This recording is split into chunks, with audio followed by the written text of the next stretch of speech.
আসসালামু আলাইকুম ইব্রাহিম, সবাই কেমন আছেন? আলহামদুলিল্লাহ, আমরাও ভালো আছি। আজকে আপনাদেরকে নিয়ে আসছি জাপানের চিড়িয়াখানা, যেটা আপনারা কখনোই দেখেন নাই।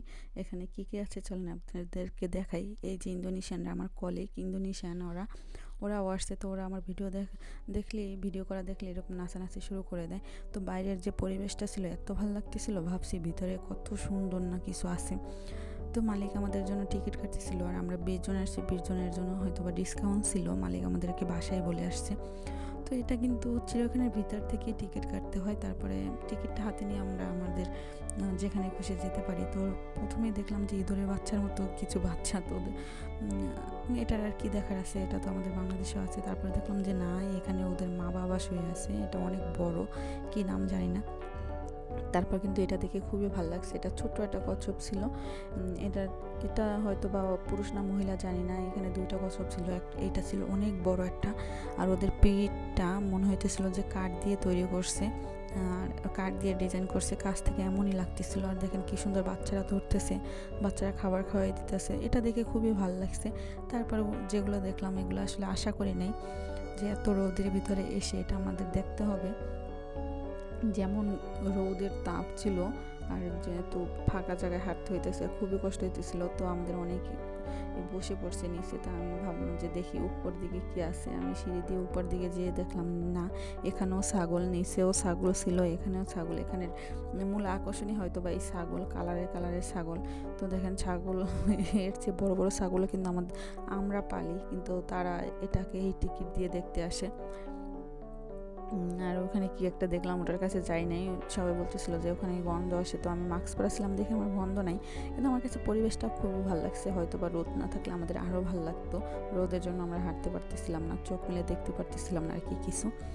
তো বাংলাদেশের চিড়িয়াখানা যেভাবে গন্ধ আসে, নিঝুম পরিবেশ, পানি কাজী সবসময় কেমন একটা থাকে। তো এখানে কিন্তু ওরকম না, পরিবেশগুলো অনেক ভালো ছিল। তো এখানে এসে ছাগল দেখে তো আমি খুবই টায়ার্ড হয়ে গেছি। আমি এসে এখানে একটু রেস্ট নেওয়ার পরে দেখলাম যে আমার পিছে আমার কলিগরাও, মালিকের ছেলেও এসে এখানে আর কি বসছে। ওনারাও ঘুরতে ঘুরতে এখানে আসছে। আর কি মুরব্বী, ওনারা আসতে পারে না, তাও গাড়ি দিয়ে ওনাদেরকে ঠেলে নিয়ে আসছে আর কি, বাচ্চারা, মুরব্বীরা। তারপর আমাদের মালিকের ছেলে কী করতেছিল, ওই যে তোয়ালা ভিজিয়ে সবাইকে ঠান্ডা বাতাস দিতেছিল। তারপর আমাদেরকে সময় দেওয়া হয়েছিল 30 মিনিটের মতো, আমরা ঘুরে তারপর বের হওয়ার জন্য আসছি আর কি গেটে। আর আমাদেরকে এখান থেকে বের হওয়ার সময় যে একটা রেস্টের জায়গা আছে, এটা খুবই ভালো লাগছে যে যেখানেই যাই একটা রেস্টের জায়গা আছে। চিড়িয়াখানার ভিতরে 3-4 জায়গা এরকম ছাওয়ার ভিতরে বৈঠক দেওয়া আছে, বেঞ্চ দেওয়া আছে। তো আমাদেরকে টিকিটের সাথে সাথে এগুলো একটা স্টিকারও ধরিয়ে দিয়েছিল, এটাকে আমরা স্টিকারই বলি। তো এই স্টিকারটা আমাদের যেটা পছন্দ হয়েছে ওটা স্টিকারটা মারতে হবে, এরকম একটা। তো আমাদের এখানে কি ছাগল, এমন না যে ছাগল প্রথমবার দেখলাম, অনেক বড় আকারের ছাগল দেখলাম। এইখানে কিন্তু হাতি ঘোড়া থাকার কথা ছিল, আসলে ওইগুলো ছিল না। তো আমরা এক জায়গা মেরে দিলাম আর কি, সবাই ওইভাবে পছন্দ না হওয়া সত্ত্বেও এক জায়গায় মেরে দিয়ে আসছে আর কি, সবারই মারতে হবে, এটা নিয়ম। আর এই যে বাইরের পরিবেশটা কিন্তু অনেক সুন্দর ছিল। তো এখান থেকে একটু কাছেই, বেশি দূর না, মনে হয় হেঁটে আসলে 1 মিনিট লাগবে। একটা সোফা ছিল, এখানে আমাদের মালিক নিয়ে আসছে, বলছে যে নতুন সোফায় তোদেরকে নিয়ে যাবো। তো আমরা ভাবলাম যে হয়তো বা অনেক কিছুই আছে এখানে, সবজি টবজিও আছে।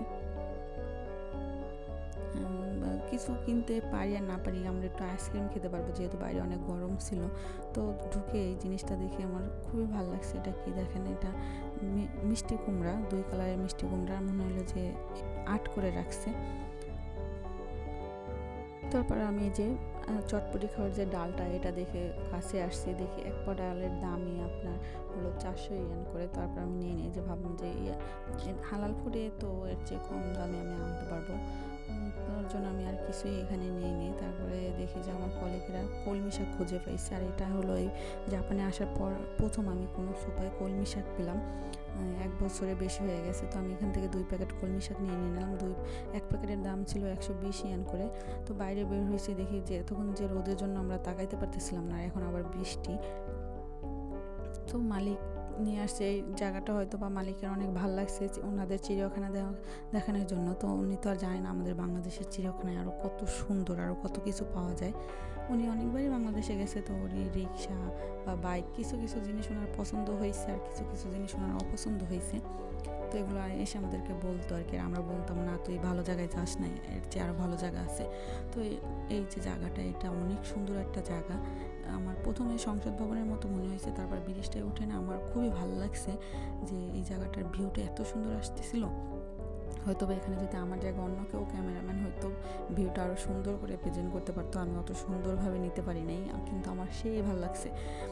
তারপরে অনেক দূর হেঁটে হেঁটে এটা কি বলে খাল, আমাদের দেশে খালি বলে, খালের কাছে আসছি। এখানে দেখি পাথরের উপর একটু পানি, ওইখানে টাকা পয়সা দেয় আর কি সবাই। তো এখানে যে পরিমাণে টাকা দিতেছিল, অন্য সাইডে দেখলাম যে টাকা দিতেছে, যে আসে টাকা দেয়।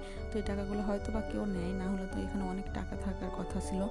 তারপরে অনেক হাঁটলাম, হেঁটে হেঁটে এসে আমাদের মালিকের জাপানিজদের যে ভক্তির জায়গা, ওইখানে গেল, ওনারা ভক্তি করলো, মানত করলো। তারপরে যে বড় একটা গাছ এখানে নিয়ে আসছে, এসে আমাদের মালিক অনেক মজার একটা মানুষ, উনি অনেক ভালো একটা মানুষ। তো উনি যে মজা করতেছিল, বলে কি এইভাবে আয় আমরা সবাই ছবি তুলবো। পরে ছবি তুললাম। তারপরে হেঁটে হেঁটে আমরা বের হওয়ার পথে অন্য এক জায়গা রেস্টের জন্য আমাদেরকে নিয়ে গেছে, যে একটু বিশ্রাম নিয়ে তোরা। তো ওখানে যেয়ে দেখি এই জিনিসটা এত ভালো লাগছে, আসলে কাছ থেকে এই মাছগুলো দেখতে এত ভালো লাগতেছিল। আসলেই সবাই এটা দেখে খুব মজা পাইছে, যে এতক্ষণ যে হাসছি তার চেয়ে এটাই ভালো ছিল এখানে দাঁড়িয়ে থাকা। মাছগুলো কিন্তু অনেক বড় ছিল, যে যার মতো করে ভিডিও করছে, ছবি তুলছে। যাই হোক, 7 দিন ছুটিতে মালিক আমাদেরকে একদিন নিয়ে আসছে ঘুরতে। তো আসলে এইসব জায়গা না টাকা দিয়ে আসা যায় না।